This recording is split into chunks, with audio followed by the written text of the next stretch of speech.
Hello students, how are you. आज मैं आपको थोड़ा सा इंग्लिश ग्रामर के बारे में बताना चाहूँगी। वैसे तो आपके टीचर्स आपको बहुत अच्छे से टीच कर रहे हैं, मैं जो भी काम आपको आता है वो रेगुलर आ रहा है, लेकिन थोड़ा मुझे लगा कि ग्रामर भी एक नेसेसरी पार्ट है, तो क्यों ना उसको थोड़ा मैं आपको बता दूँ। तो बच्चे, इसमें सबसे पहले English grammar, translations and compositions. तो इस ग्रामर के अंदर सबसे पहले तो आपको पता होना चाहिए कि ग्रामर के अंदर आपको क्या क्या चीज़ें जो हैं वो आपको होनी चाहिए। तो जो कंटेंट है उसमें वर्ड पावर है, सम इम्पोर्टेंट डेफिनेशंस हैं। डेफिनेशन में ये है कि ग्रामर के जो बेसिक डेफिनेशंस हैं वो कौन सी हैं।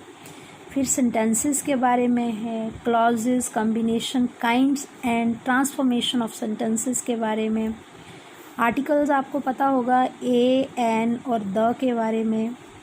Noun, the gender, the number, the case, the pronoun, the adjective, degree of comparison, the verb and it's kind, agreement between verb and subject, the adverb, the proposition, the conjunction, the interjection, active and passive voices, direct and indirect speech, punctuation marks and use of capital letters, infinitive grounds and participles, word building। और इसमें आपको जो next है वो है word and often confused phrasal verbs हैं। फिर translation के अंदर आपके सारे टेंसेस हैं। फिर इंग्लिश, इसी के अंदर आपको सारे टेंसेस जितने भी दिए हुए हैं। फिर translation of some important sentences, use of exclamatory sentences, use of interrogative sentences. Tenses के बारे में मैं आपको डिटेल में बाद में अच्छे से बताऊंगी, टेंसेस कौन कौन से होते हैं। उसके बाद कन्वर्जन है। फिर कंपोजिशंस के अंदर देखो, कंपोजिशन जो है यूनिट 5 के अंदर इन्होंने दे रखा है। पैराग्राफ राइटिंग है, अनसीन पैसेज है, एसे राइटिंग है, लेटर एंड एप्लीकेशन है, स्टोरी राइटिंग है।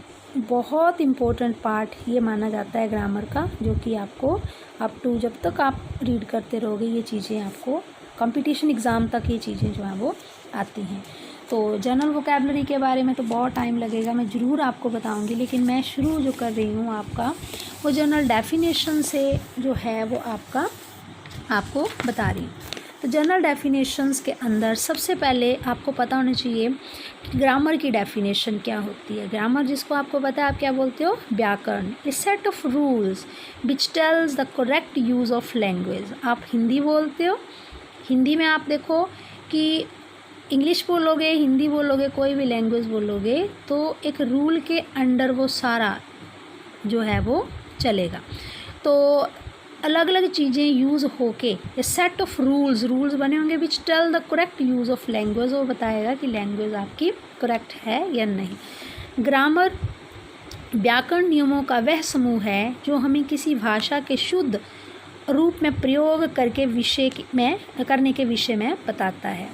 जैसे कि एग्जाम्पल दे रखी है कि I is a boy and she is his sister. अब ये तो कोई बात ही नहीं बनी, इनकरेक्ट है। तो यहाँ पे हम क्या बोलेंगे, आई एम ए बॉय, मैं एक लड़का हूँ, and she is my sister. अब आप ऊपर लिखोगे तो आप बोलोगे ये कौन सी इंग्लिश आ गई, बट आप जब नीचे वाला सेंटेंस ध्यान से बोलोगे, yes this is right. Okay, तो I am a boy and she is my sister. आगे आता है लेटर्स। क्या है, लेटर। और जो लेटर जो है वो क्या होता है, इसको वर्ण बोलते हैं। हिंदी में मैं साथ साथ बता रही हूँ, लेटर को क्या बोलते हैं, वर्ण।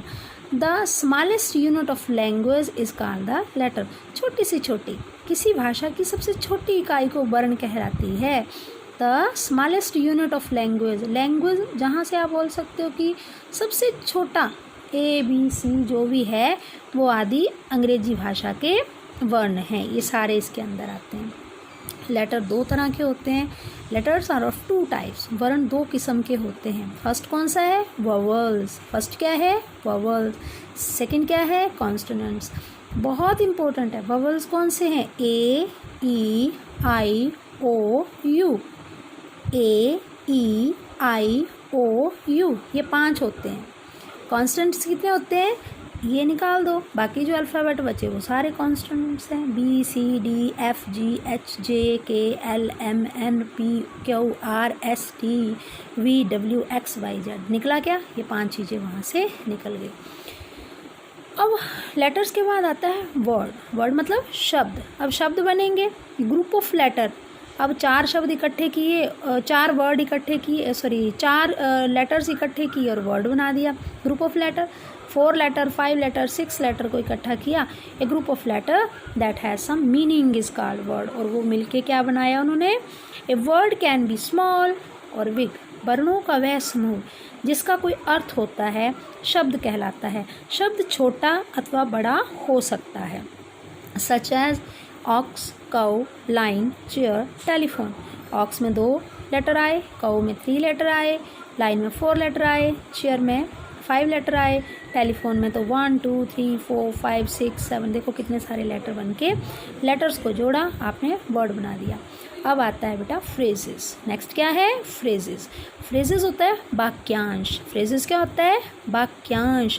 ए ग्रुप ऑफ वर्ड। अब पहले क्या किया? लेटर को जोड़ा, शब्द बनाया, शब्दों को जोड़ा, group of word that has some meaning but not complete meaning is called a phrase. बोलते हैं वाक्यांश शब्दों का वह समूह जिसका कोई अर्थ तो होता है परंतु पूर्ण अर्थ प्रकट नहीं होता। जैसे किसी भी वाक्य के बीच में लगा दो तो यहाँ पे आपके फ्रेजेस जो हैं, in the box, on a tree, outside the houses. क्या किया? इन में 2 लेटर, क्या बना? शब्द। द में 3 लेटर, क्या बना? शब्द। बॉक्स में 3 लेटर्स, क्या बना? शब्द। अब ये मिल के क्या बने? छोटे से वाक्यांश बन गए जिनको फ्रेजेस बोलते हैं। अब बारी आती है अल्फ़ाबेट्स की। अल्फ़ाबेट क्या होता है? वर्णमाला। अल्फ़ाबेट्स क्या होते हैं? वर्णों की माला। वर्णों को जब सुंदर तरीके से सजा दिया जाता है, group of all the letter of language is called alphabets. तो क्या माना? जैसे आप एक एक मोती जोड़ के एक माला बनाते हो, वैसे ही इंग्लिश में, हिंदी में अल्फ़ाबेट्स को जोड़ के वहाँ पे सारी एक माला बना के वर्णमाला। किसी भाषा के सभी वर्णों के समूह को वर्णमाला कहते हैं। There are 26 letters in English alphabet. कितने हैं? 26 letter. There are 26 letters in English letters. तो सेंटेंसेस। अब क्या किया हमने? अल्फ़ाबेट्स को लिया, अब क्या होगा? सेंटेंसेस। सेंटेंसेस क्या होते हैं? वाक्य। सेंटेंसेस क्या होते हैं? वाक्य। A group of word that make a complete sentences called sentences. अब क्या किया? शब्दों के समूह से एक पूरा वाक्य बना, उसको वाक्य कहलाते हैं। तो आपने यहाँ क्या जोड़ दिया? सारे शब्द। The children are playing in the ground. तो देखो एग्जाम्पल है, the girl is cooking food, he is going to the market. Alphabet जोड़े, शब्द बनाए, शब्द से फ्रेजेस बनाई, फ्रेजेस से क्या किया? फिर सारे सेंटेंसेस बने। ये आपका सेंटेंस यहाँ पे बन गया। सेंटेंस छोटा भी हो सकता है, सेंटेंस जो है वो it is big, it can be small. Example है, it rains, she sing a song, they are going to play football. सारा। अब आता है क्लॉजेस। क्या आता है? क्लॉजेस। उसको बोलते हैं उपवाक्य। क्या बोलते हैं? पहले आता है वाक्य, और अब क्या आया आपका? वाक्य के बाद यहाँ पे क्या आ रहा है? उपवाक्य। A clause is a group of word consisting of a subject but it is a part of sentence. बोलता कि क्लॉज, उपवाक्य। A clause is a group of word, शब्दों का समूह होता है। उपवाक्य मुख्य भाग, यहाँ पे वाक्य का ही एक भाग है जिसका अपना कर्ता होता है। जैसे कि come again when you need it, जब ज़रूरत होगी तुम दोबारा आना। तो ये हमारे उपवाक्य। Part of speech very very important, जिसके बेस के ऊपर सारी की सारी ग्रामर, ये एक एक चीज़ बेटा आपको बार बार आनी चाहिए। There are 8 part of speech. कितने पार्ट हैं स्पीच के? There are 8 part of speech. वाक्य की दृष्टि से शब्द 8 प्रकार के होते हैं। नंबर 1 नाउन्स, नंबर 1 नाउन जिसको बोलते हैं संज्ञा। नंबर 2 प्रोनाउन जिसको बोलते हैं सर्वनाम। नंबर 3 एडजेक्टिव जिसको बोलते हैं विशेषण। नंबर 4 वर्ब्स जिसको बोलते हैं क्रिया। नंबर 5 एडवर्ब क्रिया विशेषण। नंबर 6 प्रपोजिशन जिसको बोलते हैं संबंध बोधक। नंबर 7 कंजक्शन जिसको बोलते हैं समुच्चय बोधक। नंबर 8 इंटरजेक्शन जिसको बोलते हैं विस्मय दिबोधक। बड़े ध्यान से आप देख सकते हो। जो नाउन है, किसी भी व्यक्ति वस्तु के स्थान को नाउन बोलते हैं। Table, chair, Mahatma Gandhi, Himalaya, word, dog etcetera. Pronoun जो इसको हटा के इसकी जगह प्रयोग किया जाए, इट हुआ, दे हुआ, ही हुआ, शी हुआ, यू हुआ। एडजेक्टिव क्या होता है? जिसको विशेषता, जो किसी की विशेषता को प्रकट करे। जैसे good, she is very beautiful, he is very bad boy, he is very bad girl, he is a very bad, the color of this flower is red, this color of this the black, what is a black, he is very rich, he is very poor. And next is आता है verb आपको पता है कि जब हम बात करते हैं तो वो 3 टाइप ऑफ क्रिया होती है। Speak, read, right, walk. मैं चल रहा हूँ, मैं खा रहा हूँ, मैं गा रहा हूँ, मैं नहा रहा हूँ, मैं सो रहा हूँ, ये सारा। एडवर्ब होता है क्रिया विशेषण। हियर, फास्ट, वो चल तो रहा है लेकिन बहुत तेज, वेरी फास्ट। देयर, स्लो, ये सारा। प्रपोजिशन संबंधवाचक, जैसे प्रपोजिशन होती है कि वो उसके पीछे है, वो इसके आगे है, वो उसके ऊपर है, वो जो बॉल है वो टेबल के ऊपर है, बॉल टेबल के नीचे है, बॉल उसके पीछे है। Preposition into, on, after, to, of, ये अलग अलग जगह पे लगेगा। उसके बाद आता है कंजक्शन। कंजक्शन होता है समुच्चय बोधक। कंजक्शन क्या होता है? समुच्चय बोधक। Because, and, but. 2 सेंटेंसेस होते हैं। He is very good but